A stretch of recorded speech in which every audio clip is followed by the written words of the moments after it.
Halo guys, kembali lagi ke pembahasan soal asli TK Sosum UTBK SBMPTN 2019 mata pelajaran ekonomi bersama saya Rizky Maulana dari Mitra Siswa.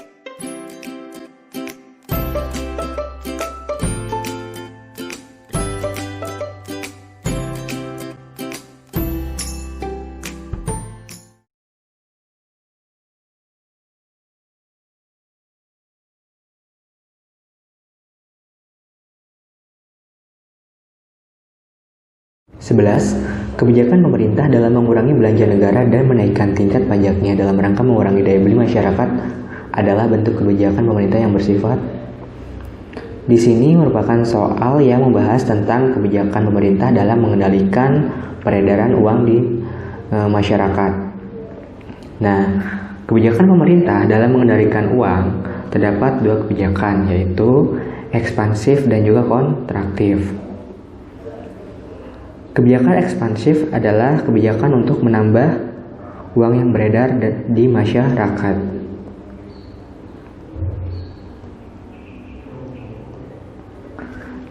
Nah, cara yang dilakukan pemerintah untuk menambah uang yang beredar di masyarakat diantaranya dengan menurunkan pajak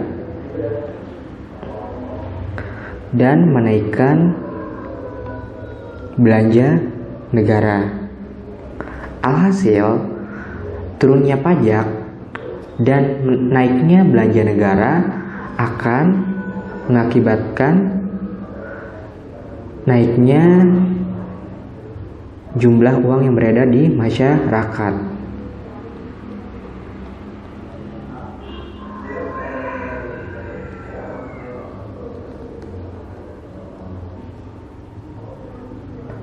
Nah, sehingga dengan naiknya jumlah uang yang beredar di masyarakat, malah akan mengakibatkan bertambahnya daya beli masyarakat karena jumlah uang yang beredar itu tadi. Kemudian, jika kontraktif berarti mengurangi uang yang beredar di masyarakat.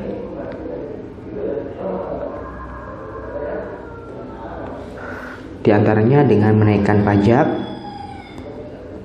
dan menurunkan belanja negara.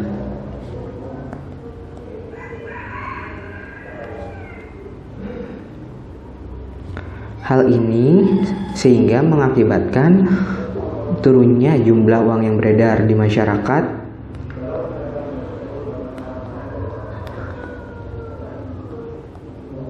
sehingga mengakibatkan berkurangnya daya beli. Oke, sehingga jawabannya adalah kebijakan pemerintah yang bersifat kontraktif. 12. Menurut Schumpeter, faktor terpenting yang menyebabkan pertumbuhan ekonomi dunia adalah pada nomor 12 merupakan soal yang menjelaskan pendapat-pendapat para ahli tentang penyebab pertumbuhannya ekonomi dunia. Nah, Schumpeter mengemukakan bahwa faktor terpenting yang menyebabkan pertumbuhan ekonomi dunia adalah adanya pengusaha. Sedangkan jika tenaga kerja adalah pendapat dari Adam Smith.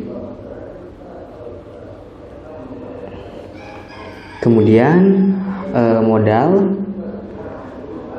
faktor terpenting yang menyebabkan pertumbuhan ekonomi ditunjang dari aspek modal merupakan pendapat dari Arnold Domor.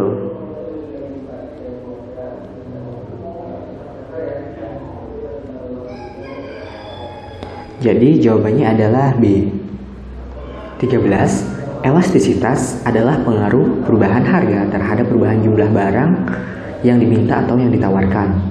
Salah satu jenis elastisitas adalah pada nomor 13 terdapat 3 jenis elastisitas, yaitu elastisitas harga, elastisitas silang dan elastisitas pendapatan. Elastisitas harga yaitu persentase perubahan barang yang diminta atau yang ditawarkan yang disebabkan oleh persentase perubahan harga barang tersebut. Sedangkan elastisitas silang merupakan persentase perubahan jumlah barang X yang diminta yang disebabkan oleh persentase perubahan harga barang lainnya. Dan elastisitas pendapatan merupakan persentase perubahan permintaan akan suatu barang yang diakibatkan oleh persentase perubahan pendapatan konsumen.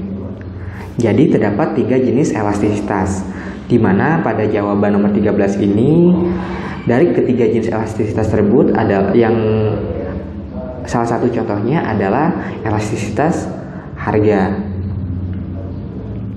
14. Perantara atas namanya sendiri dan ikut bertanggung jawab atas tindakan yang dilakukan dalam mengadakan perjanjian jual beli dengan menerima komisi adalah nomor 14 ini sudah dibahas pada nomor sebelumnya yaitu nomor 2. Maka jawabannya perantara atas namanya sendiri yang ikut bertanggung jawab atas tindakan perjanjian jual beli dengan menerima komisi disebut komisioner. 15. Prinsip ekonomi bagi produsen adalah cara-cara mencapai.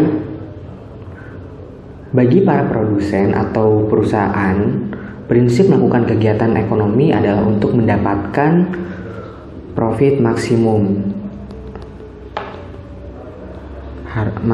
atau profit setinggi-tingginya. Di mana profit maksimum atau profit setinggi-tingginya itu didapatkan ketika output yang dihasilkan maksimum dengan biaya yang minimum, berarti yang C. Nomor selanjutnya, kurva permintaan yang dihadapi produsen monopoli adalah seorang produsen monopoli merupakan satu-satunya produsen yang ada dalam suatu pasar. Kurva permintaan yang dihadapinya adalah kurva permintaan pasar. Berikut merupakan gambar kurva permintaan pasar, di mana pergerakannya diawali dari kiri atas ke kanan bawah. Hal ini berarti produsen tersebut bisa mempengaruhi harga pasar dengan jalan menjual lebih sedikit atau lebih banyak barang produksinya, sehingga kurva permintaan yang dihadapi produsen monopoli ciri-cirinya adalah menurun dari kiri atas ke kanan bawah. 17. APBN dapat digunakan untuk mengatur alokasi dana dari seluruh pendapatan negara pada pos-pos belanja untuk pengadaan barang dan jasa-jasa publik serta pembiayaan pembangunan lainnya. Dalam hal ini, APBN mempunyai fungsi.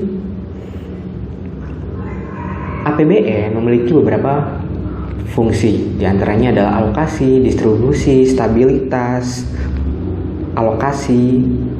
Nah, pada soal ini yang digarisbawahi adalah APBN sebagai alat untuk mengatur alokasi dana. Nah, oleh sebab itu maka fungsi APBN pada soal ini merupakan fungsi sebagai alokasi. 18. Dalam elastisitas silang, dua barang yang menghasilkan koefisien-koefisien negatif berarti merupakan barang. Nah, elastisitas silang menunjukkan hubungan antara jumlah barang yang diminta terhadap perubahan harga barang lain yang mempunyai hubungan dengan barang tersebut. Hubungan tersebut dapat bersifat pengganti atau substitusi, dapat juga bersifat pelengkap atau komplementer. Nah, pada elastisitas silang terdapat 3 respon perubahan. Terdapat respon elastisitas silang positif, elastisitas silang negatif maupun elastisitas silang 0. Pada elastisitas silang bernilai positif adalah ketika peningkatan harga barang A menyebabkan peningkatan jumlah permintaan harga barang B. Sebagai contohnya, harga teh meningkatkan permintaan terhadap harga kopi. Teh dan kopi merupakan dua barang yang dapat sekali menggantikan atau barang substitusi, sehingga di sini barang yang bersifat substitusi dapat menghasilkan respon elastisitas silang yang positif.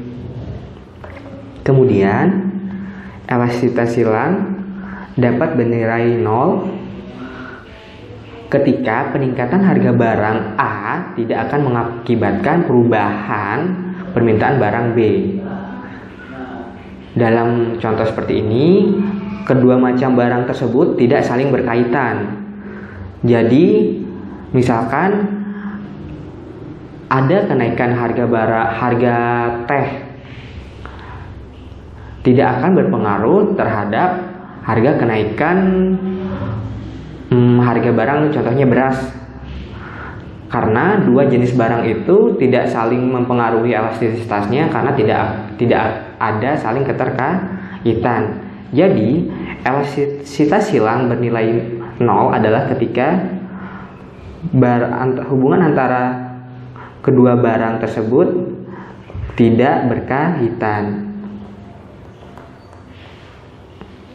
Kemudian elastisitas silang dapat juga bersifat negatif atau yang ditanyakan pada soal ini.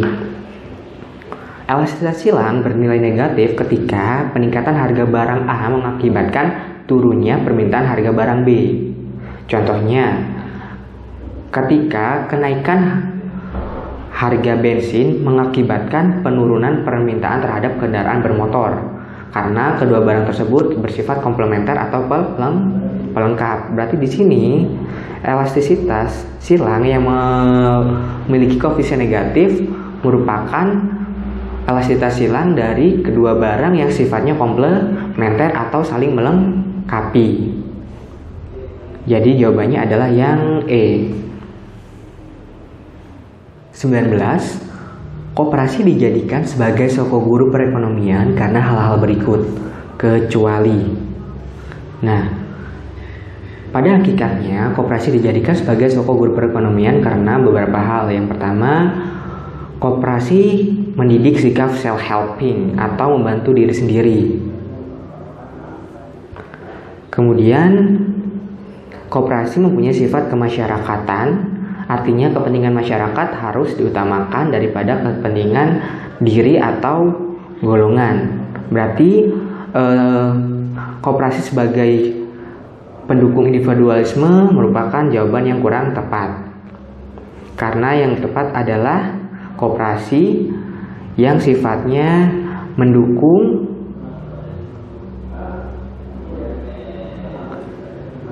kepentingan kelompok atau masyarakat.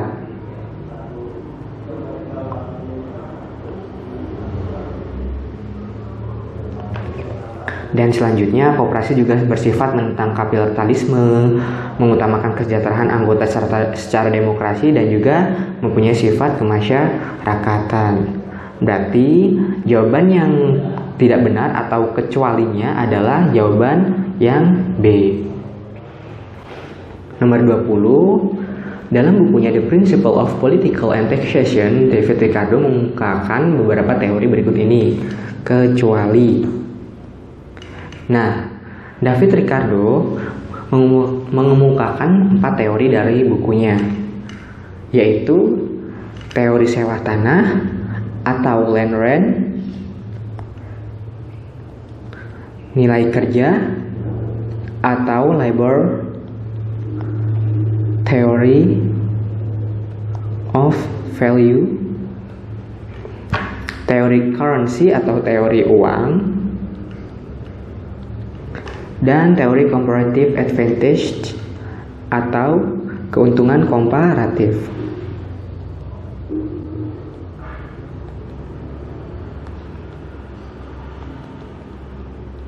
Oleh sebab itu, yang bukan termasuk adalah yang D, teori laissez-faire. di mana teori ini merupakan teori yang keberadaannya mendorong terjadinya perdagangan bebas yang dicetuskan oleh kaum fisiokratis. Oke guys, itu tadi pembahasan soal-soal ekonomi di UTBK tahun 2019. Semoga bermanfaat dan sampai jumpa di lain kesempatan. Bye.